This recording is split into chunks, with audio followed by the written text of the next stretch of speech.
We're here with Jackie Geary from ECRIPT on Ghostlight and secretstobroadway.com. Good morning, Jackie. How are you today? I'm good. How are you? Good. Fantastic. Hey, listen, what is ECRIPT and what does it stand for? ECRIPT is a paranormal investigation group, and it stands for East Coast Research and Investigation Paranormal Team. Fantastic. And what do you do? What is the exactly what don't you do? Maybe that's an easier question. What we do is we go in and we investigate homes or businesses or historical places. Most of our clients are private homes, people who are having activity that they're either concerned about, or maybe it's bothering a family member, or they just they know they have, spirits in there and they want to know who they are.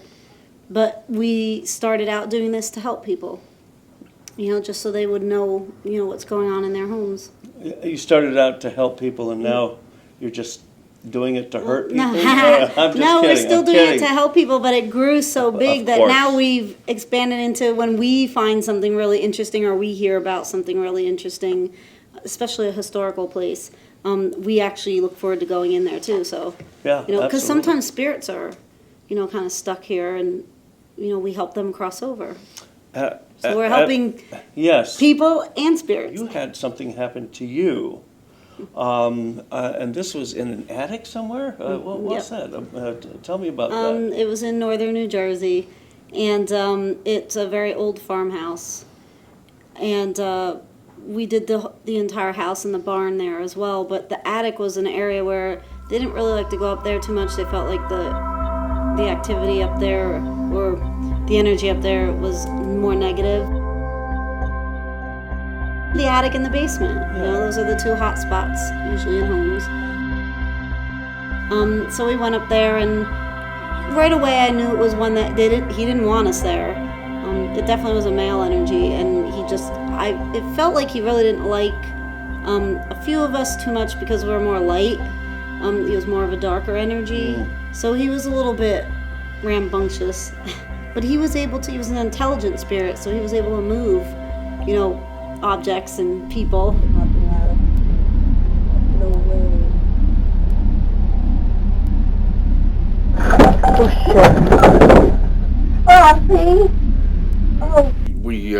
When we were up there in the attic, one of our members that was at the other end of the attic said, "Gee, maybe we should leave."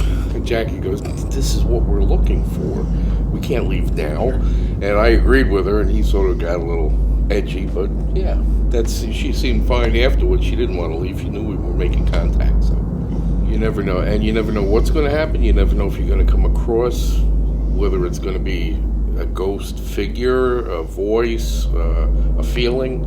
You really don't know what's going to happen. And in that particular place where we were doing our investigation, just like Jackie said, we went up into the attic first. And the owners said basically they don't go in the attic and they don't go in the basement. They don't feel comfortable there.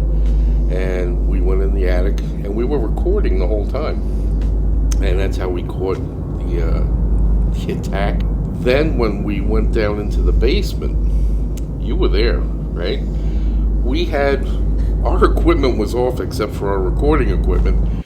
And Jackie, me, and this other fella, Dana, came down. We're hearing our conversation that we had 15 minutes ago from the attic in the basement. We're standing there, and we hear Jackie talking, and we're like, "Jackie, that's you speaking."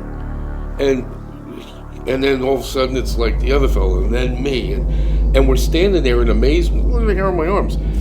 It was like you were hearing the whole conversation that we just had all over again, but we weren't participating in it. And there was no there was recording? Nothing on. There was no recording. There was no playing going on. Nothing like that. And when a lot of times spirit will mimic you and try to say, "All right, you see what I can do now? Get out." Just something quickly for our audience. Why you mentioned that they usually involve their presence in attics and in basements. Mm-hmm. Why is that? They're just the energy spots for them, because they're usually the areas that aren't frequented as much, and the energy is a little darker. Especially in a basement, it's more of a Okay, so Yeah. they reside, they don't want to have visitors either, do they? Or is that what? really is? Sometimes, yeah, sometimes it's how it works, but they're just spots, Even the barn had a lot too, but it seems to be those type of places that Yeah. they're at, Do they seem sad or just like? Sometimes it's a spirit that's, you can tell that they don't know what to do. They are kind of lost. Sometimes there's things they haven't finished here, and that's why they're attached to an object or a location. So, they don't want to leave. They're earthbound. Right. Those spirits, So most of the ones we communicate with are when you're on an investigation, or it's residual ones that are just, it's like an imprint in time. So you see the same thing over and over, but they can't interact with us. Right. That was shocking. Some people sit there and they could doubt that it happened, or I opened my energy up too much for it. you can hear her say, "Get it off I me, shouldn't be get it doing off this. me. I can't couldn't breathe, move I can't anything. breathe."